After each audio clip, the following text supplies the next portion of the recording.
Ladies and gentlemen, good evening and welcome.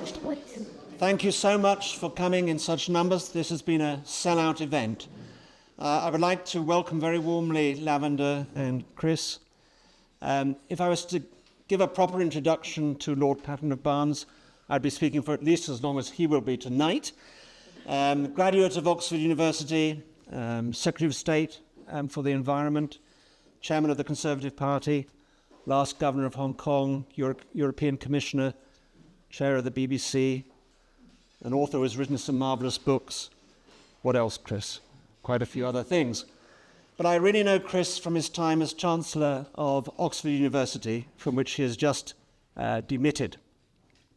All I can say is that we will, and in fact we do, miss him hugely. And personally, I will miss him for his compassion and his support in times of difficulty, but also for his general sense of encouragement and positivity. He's been a completely exemplary Chancellor, a source of help and reassurance for all of us.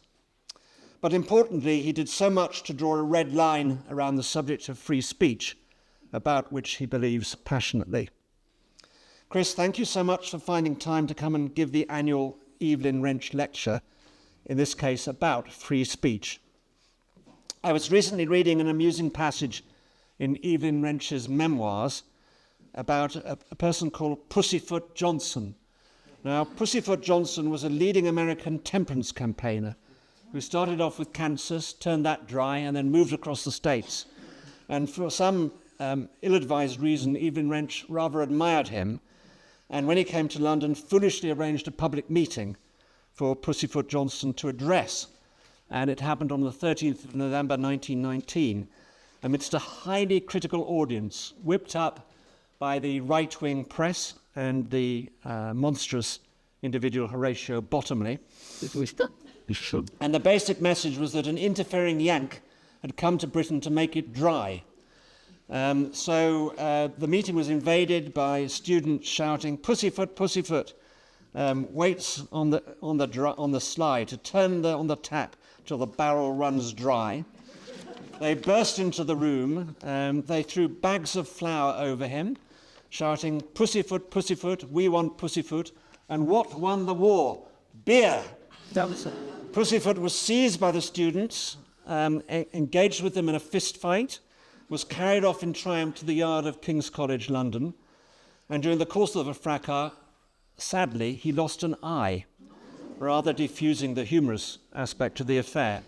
In the Daily Star 2 days later, Evelyn Wrench wrote, "Surely the great body of London students cannot regard their exploit with much satisfaction. To refuse the right of free speech is neither clever nor should it be tolerated in the 20th century. If they wish to make the amende honorable to Mr. Johnson, who is confined in his bed, they should invite him when he is well to state his case before them and promise him a fair hearing." Chris, over to you.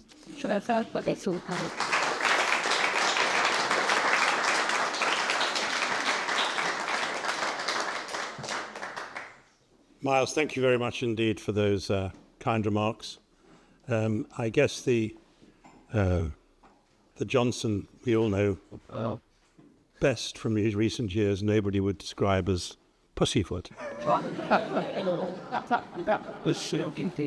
There was a very good letter in the Times this morning from somebody who's questioned the title of his memoirs, which I think were called Unvarnished, who said they should have been... Unleashed. They said should have been called Unzipped, which of course... But thank you for the kind things that you've said about free speech. There was a very fine basketball player, perhaps the best Ivy League basketball player there's ever been, called Bradley, who became an American senator. And I once asked him to help me raise money for Oxford in the United States, which he duly did. He was actually, as it happened, a director of Starbucks over here.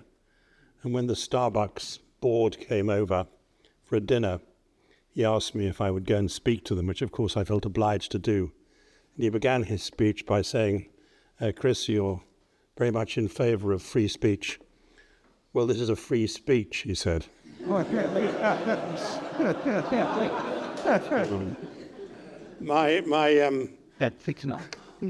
of my colleagues, when I went into the House of Commons, true story, who'd been slightly unusually for a Conservative, a member of the Howard League for Penal Reform, and he was made a junior minister in the Home Office and wanted, as one of the first things he did, to visit one of Her Majesty's prisons. And he was taken to Wormwood Scrubs, and he said to the governor when he got there, could I possibly, he said, talk to the prisoners? Could you bring them to the canteen and I'd have a talk to them? So the prisoners were assembled, and he wasn't quite sure how he'd begin his remarks. Comrades sounded too much like a Labour Party conference. Gentlemen sounded too much like a Conservative conference. In the end, he began his speech by saying, it's good to see so many of you here today. And it is. Is that, I'm sorry, I'm rocking. It's rocking. So it's good to see so many of you here today. And I'd like to pay respect to Sir Evelyn Wrench and to say what a pleasure it is to give a lecture in his name and memory, making the rather obvious point that he was very heavily involved in two of the most important aspects of what we think of as our soft power in Britain. Joe Nye, the American political scientist, has spoken widely about soft power, the way in which nations can get other people to do more or less what they want, not through guns and submarines and battleships, but by persuading people that the values they stand for and what they represent in the world are worthy of broader support. And I think it's certainly true that our soft power has been very largely based on something that Sir Evelyn Wrench did so much to sustain and to encourage, and that is the English language. The English language, which is, the point is debatable, but I think the people who have the other point of view are wrong. That's what's called free speech. English is almost certainly the most widely spoken language in the world and the most widely written language in the world.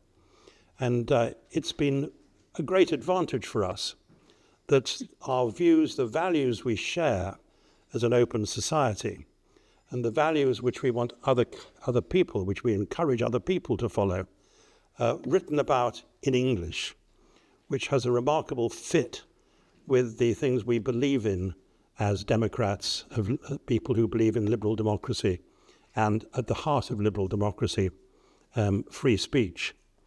One of the things which greatly impressed me a few years ago was reading the book, the small but brilliant book by Tom Bingham, probably our finest lawyer of the last 60 or 70 years, on the rule of law. And what's remarkable about it is the extent to which you realise how the language, the English language, is actually so intimately bound up. I'm about to be saved from a disaster, I think. That's not. Maybe that's better. I'm saved. Yes, I've been saved from the precipice. That the English language is bound up with the rule of law and what we mean by the rule of law. It's true, of course, that the English have written about free speech more than anybody else really except the French. You can't forget de Tocqueville, who had a great influence on John Stuart Mill, and of course the incomparable Voltaire. But much of the early discussions about free speech was led by English writers and scholars who'd been schooled in the classics and traced free speech, of course, back to Athens, to Greece, to the extent to which, I think the Greeks called it paresia, the extent to which it was regarded as fundamental to a free democracy and functioning state to allow people to exchange views. And you exchanged views and you debated them in a civil way. You debated them in a way to try to seek truth. Socrates was much the same. I think it's fair to say that free speech was not something which the Romans much believed in, unless you were talking about senators. And even Cicero found that that wasn't entirely true, because he was, of course, came to a sticky end because of some of his free speech. When you look at the history of free speech and its fundamental importance in the governance of a society which brings together economic and political freedom, it's interesting that for a millennium after Rome, free speech didn't get much of a look in.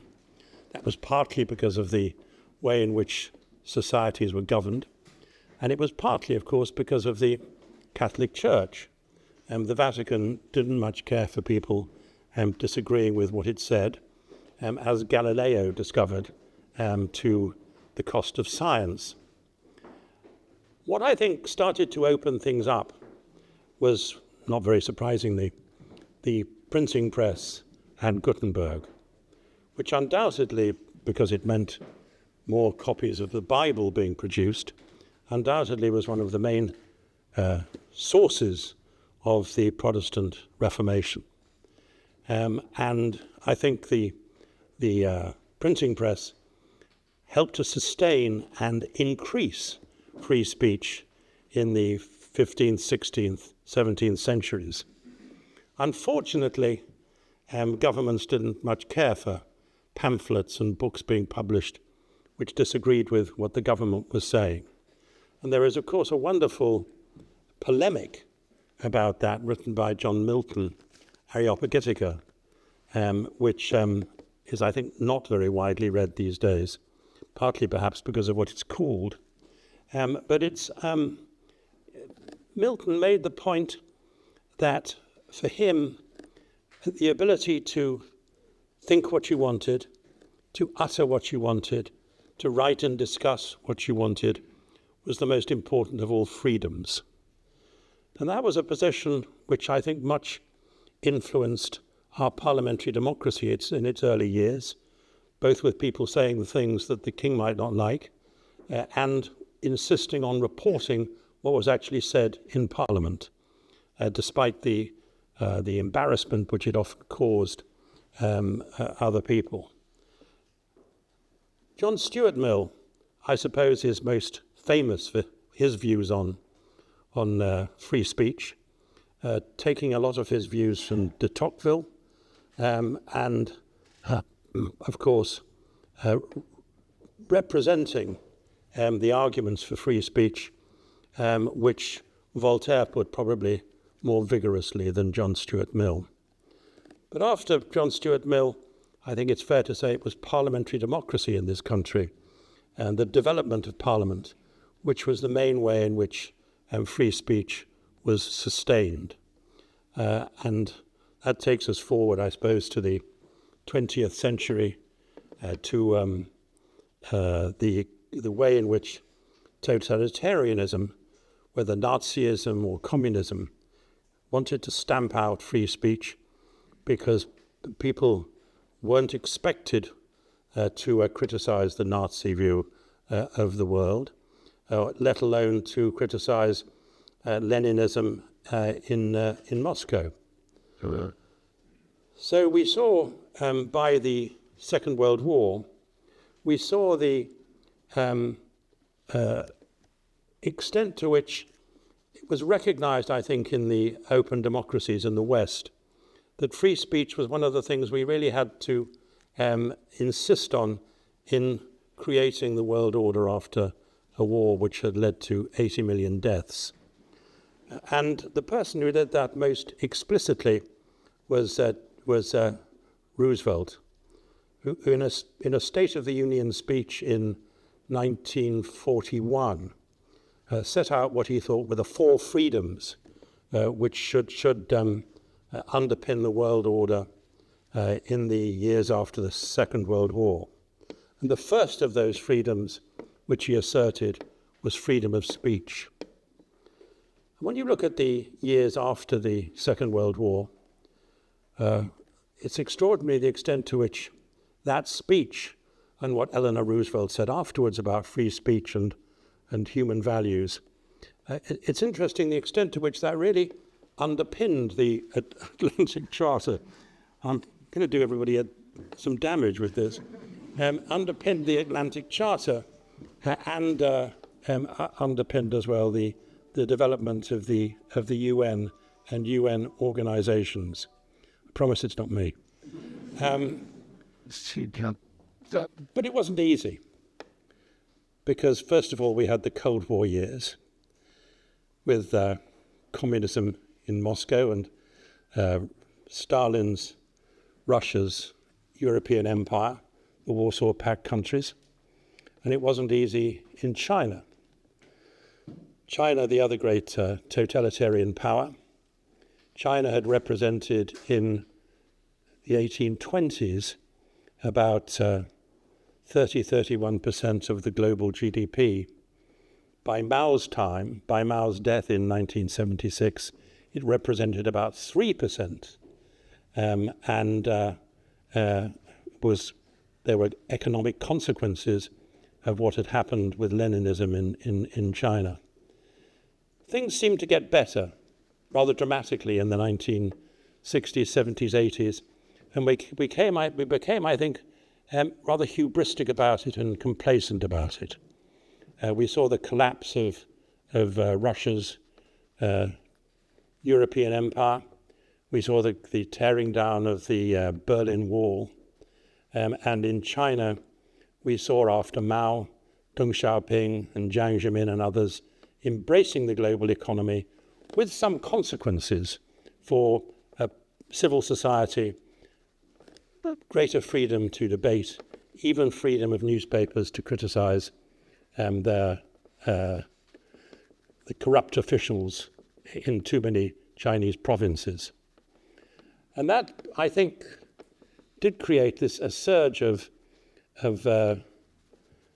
excessive enthusiasm with Francis Fukuyama, the distinguished Japanese-American political scientist, writing a book called The End of History.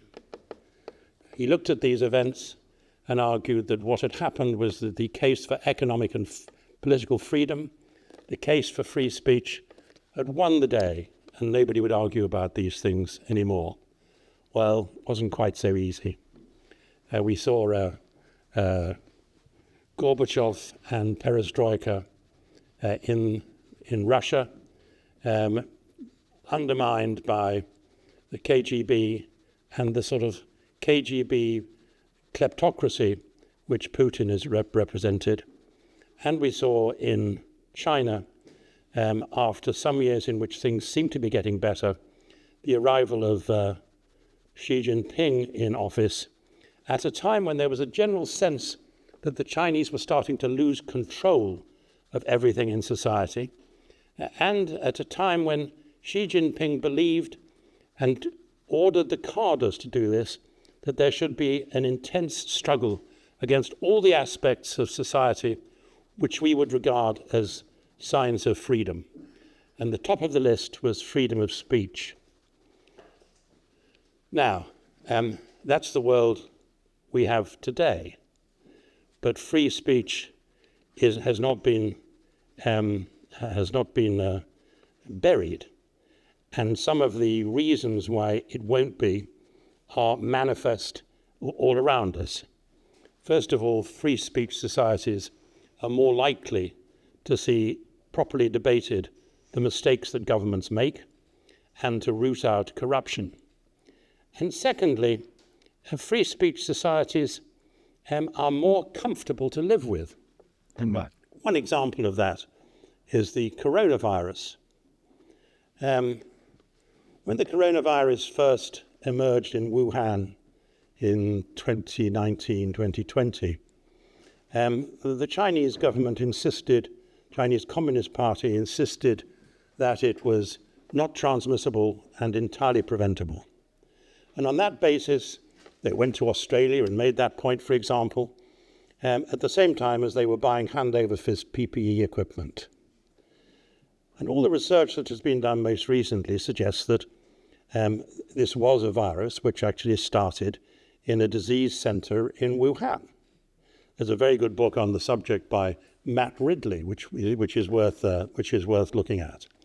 And what happened in Wuhan was the doctors, the nurses, the dentists even, because one of them was a dentist, who tried to blow the whistle about what was happening with this mystery disease, were shut up and locked up. And the citizen journalists who started trying to explore the reasons for what had happened were similarly locked up and shut up. So it's an example, I think, of how transparency and not lying in public affairs can actually be so important politically. And there are undoubtedly people today who've either been very ill, or there are people who died thanks to the fact that what began in Wuhan wasn't tackled openly and honestly right from the beginning, because the Chinese Communist Party didn't want people to know about it. Just 2 or 3 things about where we stand.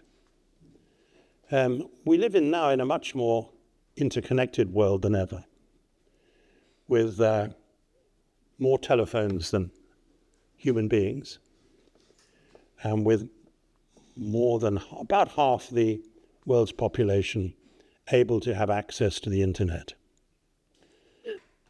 And that, I think, raises issues for us in a developed democracy, which we can actually deal with reasonably competently and comfortably, though not everybody's in the same position. I think we're helped by the fact that we have such a vigorous press. They do occasionally go over the line, as they did in relation to privacy a few years ago, which produced the Leveson report. I was always against allowing that to convince us of the case for some sort of censorship of our newspapers centrally. A lot of our newspapers make me raging mad. I think that's part of living in a free society. There are things they shouldn't do. They shouldn't deliberately spread misinformation. They shouldn't be agents of hate crime. There's a difference from encouraging people to hate and offending them. There's no right not to be offended, but there is, I think, an interest in society not encouraging one group of society to hate others. And I think that our newspapers, by and large, behave reasonably well. Fewer people read them. And today, most of the news, the main source for news in this country is the BBC. And the BBC, I think, has an admirable record, which is why it's much the most trusted organ of news anywhere. The Financial Times comes close, but otherwise people are most likely to trust the BBC. It annoys people from time to time, but it annoys them while telling what it believes to be the truth. And I have huge admiration for people like Lise Doucette and Jerry Boehm, who are politically, intellectually, and personally courageous in trying to tell us what they think is happening around the world. And we should be grateful for that. And of course, we also have the BBC World Service, which breaks through the iron bars around countries which don't want people to know what's happening in the world outside them. And the BBC manages to get through to people. And I remember Aung San Suu Kyi saying after she'd been released the last time from house arrest, that it was the BBC World Service which she had relied on hugely in order to tell her what was actually going on in the world. I think we've also got to be grateful. You might think this is special pleading. We've got to be grateful to our universities, which are one of the other bastions of free speech. And fortunately, though there have been one or two blips, fortunately we've managed to avoid our universities being overwhelmed, as has happened with some in the United States, by the worst sort of identity politics. People, of course, quite rightly raise a fuss whenever a university is involved in something like no platforming, which is a intellectual treachery for a university when it does it. But just as I'm against the government being brought in to censor our newspapers, I'm totally against our governments taking onto themselves the responsibility for telling universities what they should accept and what they shouldn't accept in terms of debate and in terms of argument. Karl Popper said that the one thing that universities shouldn't be tolerant about was intolerance. And I think that's absolutely true. There are lots of aspects of this which are worth exploring, like the extent to which history, which is as Simon Schama has said, history is all about argument, and you can undoubtedly allow those who argue their own particular corner, trying to put history into a sort of intellectual, ideological straitjacket, which I very much disagree with. So universities and the BBC are, I think, important pillars in making sure that we continue to be a society which believes in and is capable of sustaining, which I'm sure Sir Evelyn Wrench would have wanted, free speech and free speech in English between countries which shared that huge advantage. And I'm delighted that what he and you have argued about for years, oracy, is now clearly on the government's agenda as far as the school curriculum is concerned. I think what you do to encourage debating between citizens of this country, youngsters in this country and youngsters elsewhere, is admirable and necessary, and I hope there'll be more of it. Finally, where is, in my view, the main danger to free speech today? Apart from our own occasional gutlessness in standing up for it and recognizing that when we do so, we're going to have to listen to some things we don't much like. I think the main threat to it comes today from those techno oligarchs who own some of the biggest disseminators of ideas around the world. Whether you're talking about what was Twitter and is now X, or Telegram and Pavel Durov, all of whom think that they are the custodians of the only sort of free speech which is possible, which is saying whatever they want about whatever they want. And I think we've seen in recent years the arguments that child pornography could be justified because it's free speech. The argument that disseminating misinformation in order to try to encourage people to hate one another, which happened before the riots in the United Kingdom a few months ago, I think those are things which a civilized society has to deal with. Which brings me to the last point I want to make. I am a liberal and I believe in free speech. But I believe in Edmund Burke.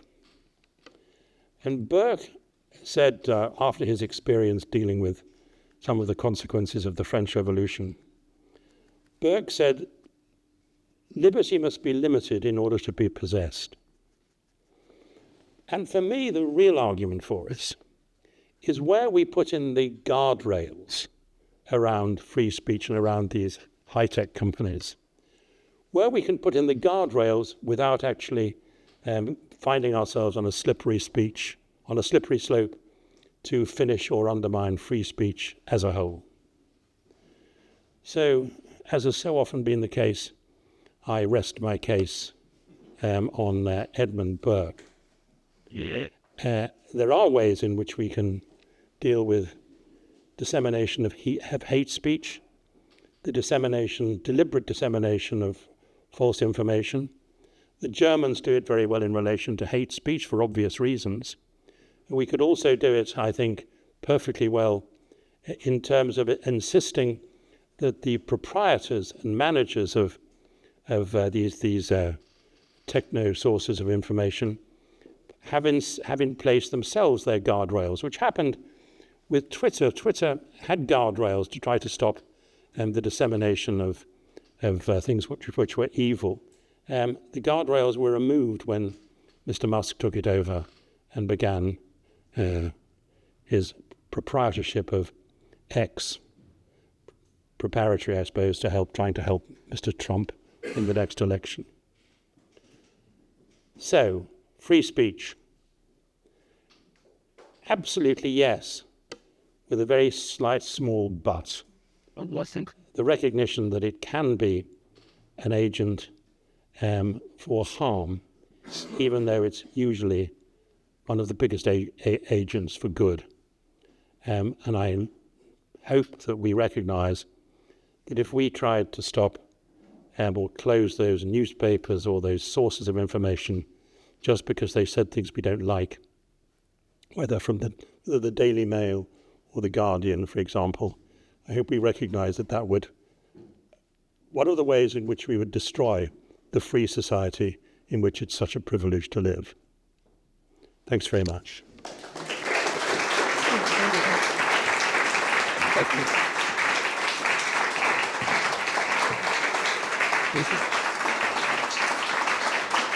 Thank you very much. Well, if anyone wanted a demonstration of the epitome of oracy, that was it. Thank you, Chris. Delivered without a note, and it was superb, just what the doctor ordered. We've got space for 3 questions. I can see one questioner there, and I've been submitted 2 questions by our younger members. So, sir, first question from you, yes. One brother only. Thanks.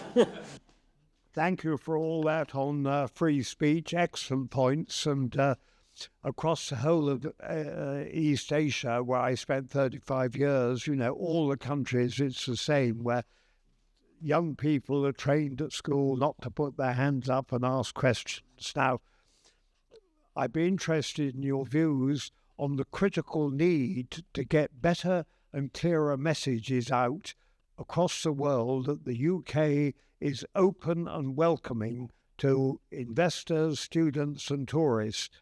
Both parties at the moment, Conservatives and Labour, keep shouting about immigration. What they don't realise is that, of course, we should be dealing with the illegal activity coming in. Of course, be efficient and clear on that, but it's completely separate to making sure that we can welcome people in. Across Asia, lots of headlines these days are, don't go to the UK, it's too difficult. What more can we do you think, to get out clearer messages that we are open and welcoming? I agree that's extremely important. And there are 2 points I'd like to make.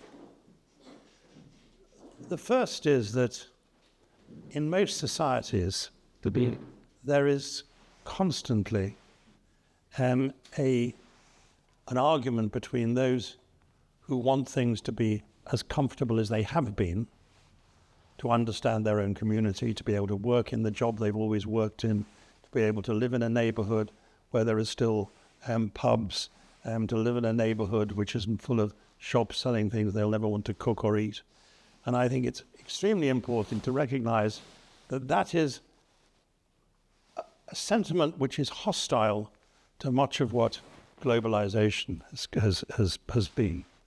But of course, if you shut yourself off from the world, if you don't think your community can change in any way, you don't grow as rapidly. You lose all the economic benefits which come from, in my view, free trade and from a sensible, regulated use of the market mechanism. But I think, first of all, there is that tension between people's sense of community and the way in which they're going to be able to get better off. Secondly, this is a very personal view.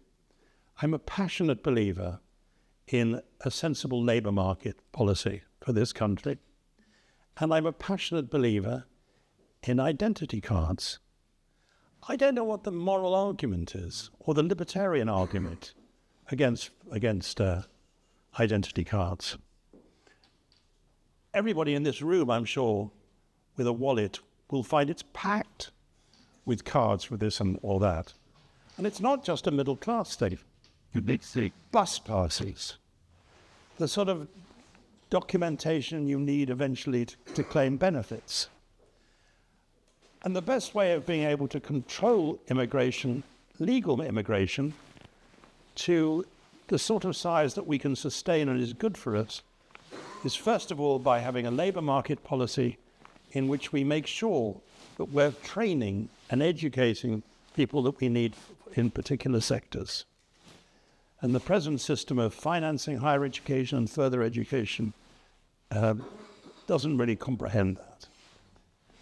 Secondly, I think that if people come here legally and want to work, and they have an identity card, it's very different. It's very easy, much easier to get rid of the people who are here illegally. But sure, politicians have been consistently terrified of arguing the case for identity cards. I think it's just wrong. I'm in favour, of course, of trying to prevent illegal immigration. And if we think we've been facing problems recently, you just wait until even more people start pressing to come to richer countries in Europe from Africa, with the demographic factors as well as the economic ones. So we need to work together to deal with illegal immigration with other countries, and we need as well, in my view, as far as legal immigration is concerned, to know who we want, how many of them we want, and make sure that when they come here, they have a card. Okay, now a question from Miles, I think. Another Miles. One of our young alumnus. Thank you, Miles. And thank you so much, Lord Patten, for coming to speak here today. It feels like we live in a more disagreeable world, and everyone talks about it being at a crisis moment. And so often, though, throughout history, everyone speaks about living in a crisis moment or in a world of tension. So I was wondering, in your opinion, do we live in a more disagreeable world? And if we do, how can we become better at disagreeing agreeably?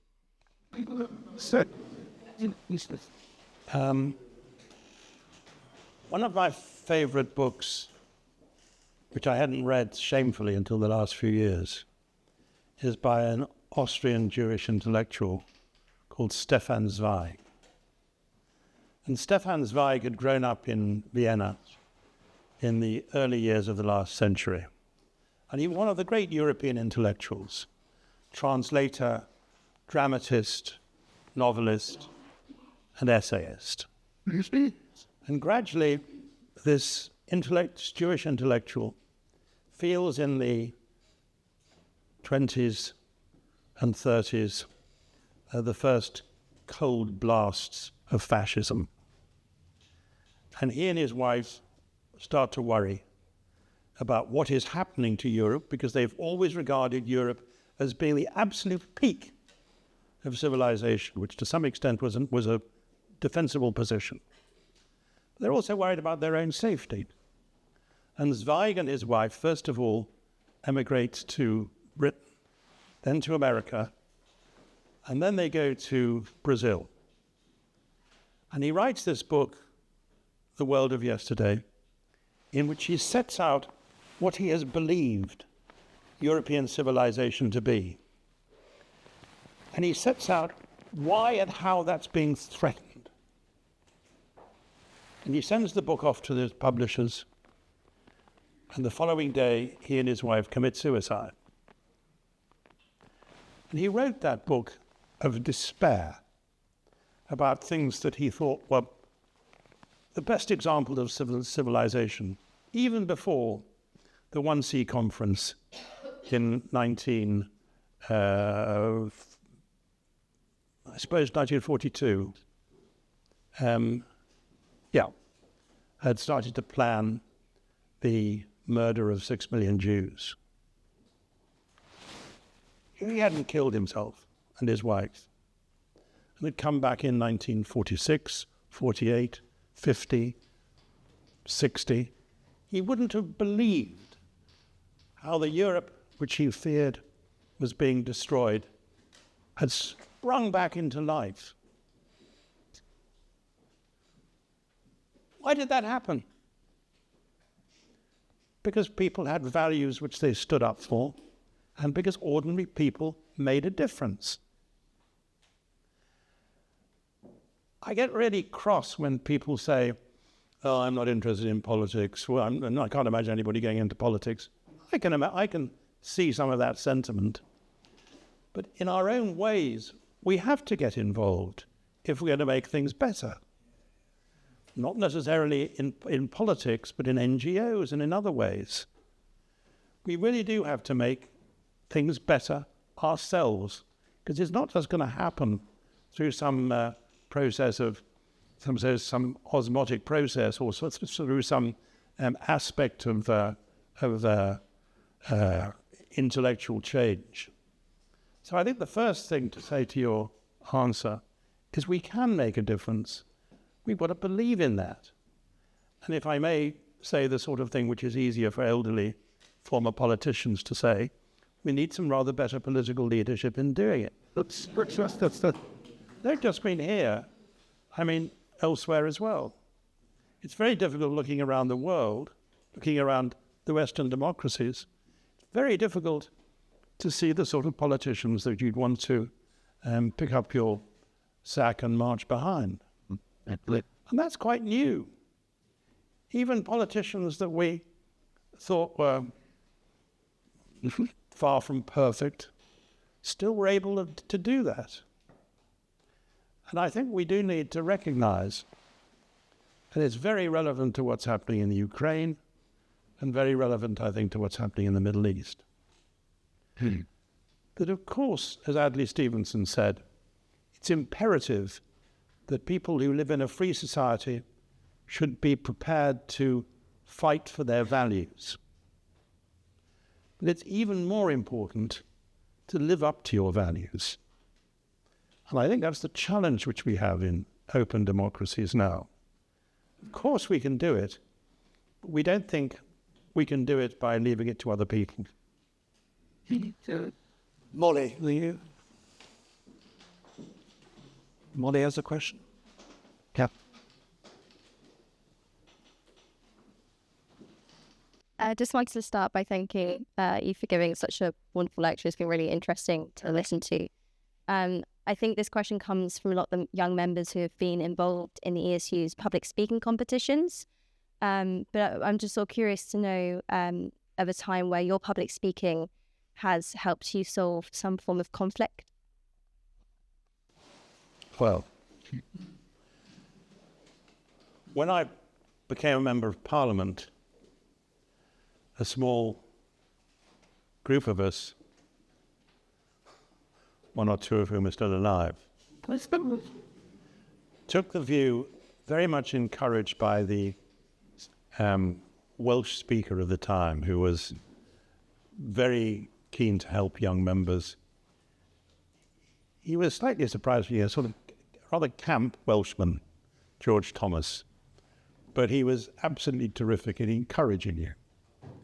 And if you got up and made a speech in the House of Commons and people didn't leave, he'd call you again. If you just stood up and read out, I'm delighted as a member of Parliament for the whatnot constituency to tell the House about the hospital, which is, you get up and you look at Prime Minister's questions today. People can't ask a question without reading it out. Anyway, we taught ourselves Matthew Paris, Tristan Garrell-Jones, William Walgrave and others to stand up and speak without notes.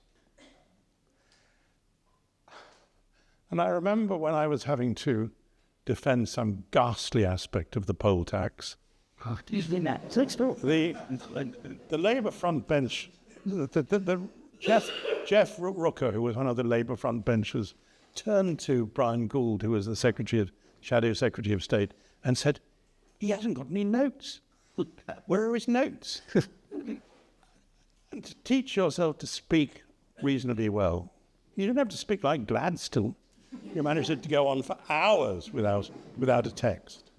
But just to be able to put your thoughts in a fairly straightforward way, and not to let people think that because you're doing that, you haven't done any work.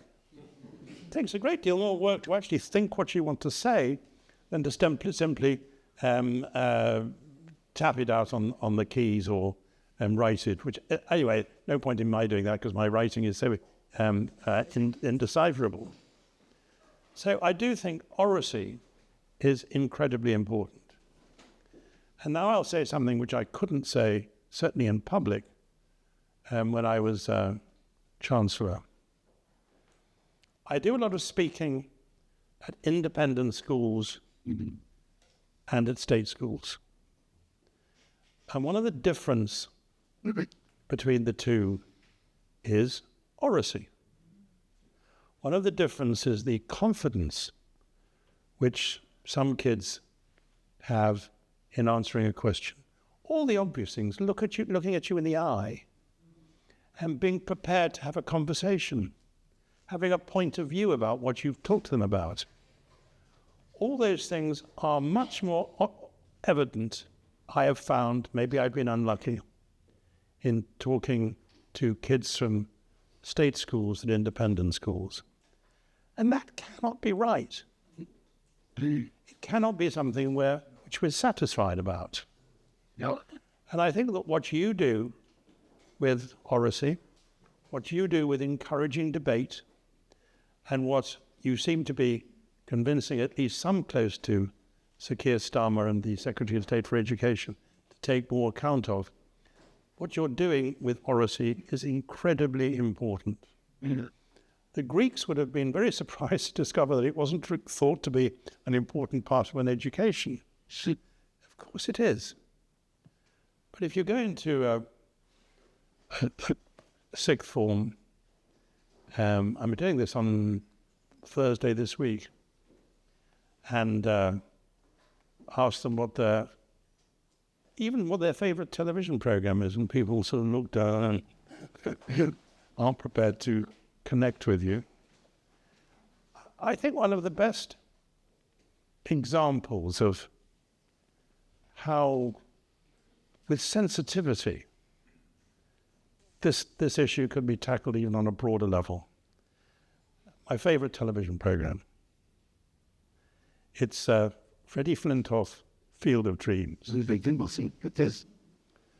This wonderful, heroic sportsman taking a crowd of quite difficult boys in Preston and trying to teach them about cricket, and trying to teach them autistic lads who've been in trouble the whole time at school, lads who can't find a job, lads who find it very difficult to talk to people in a large group.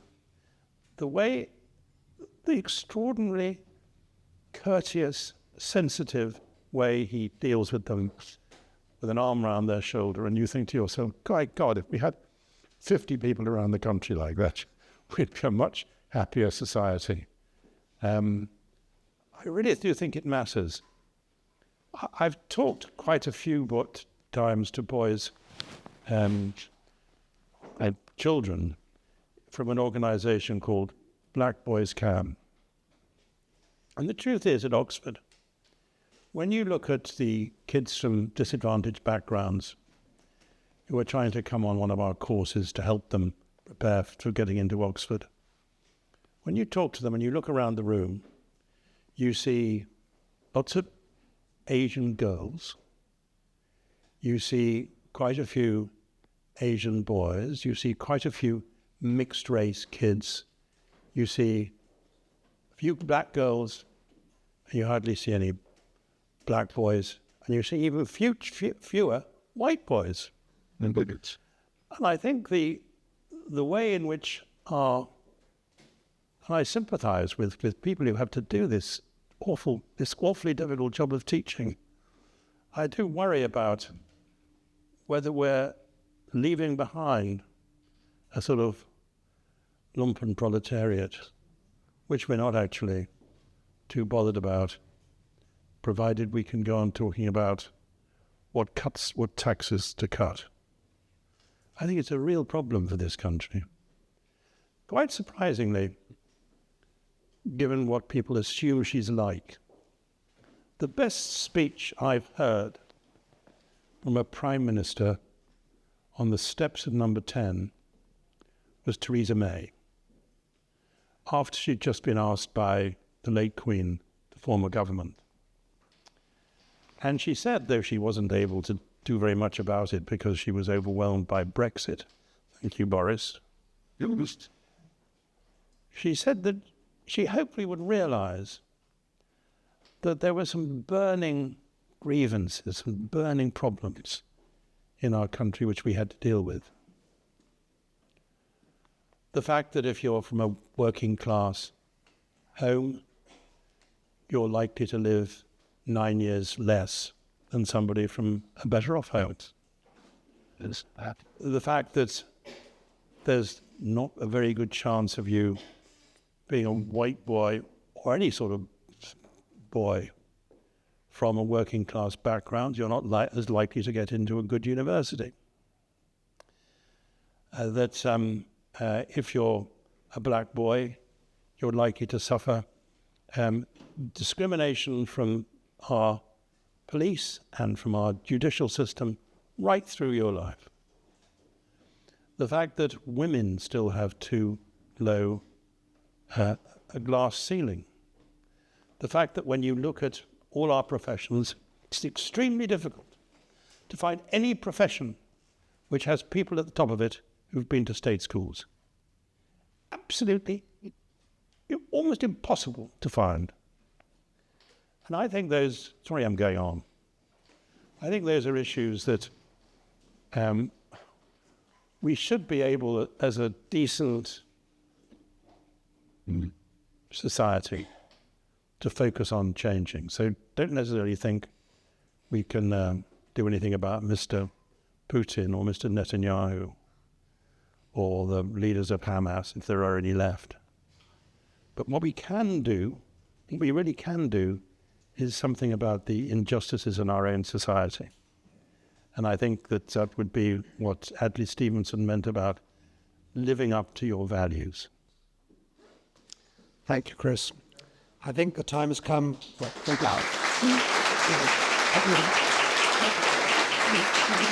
you.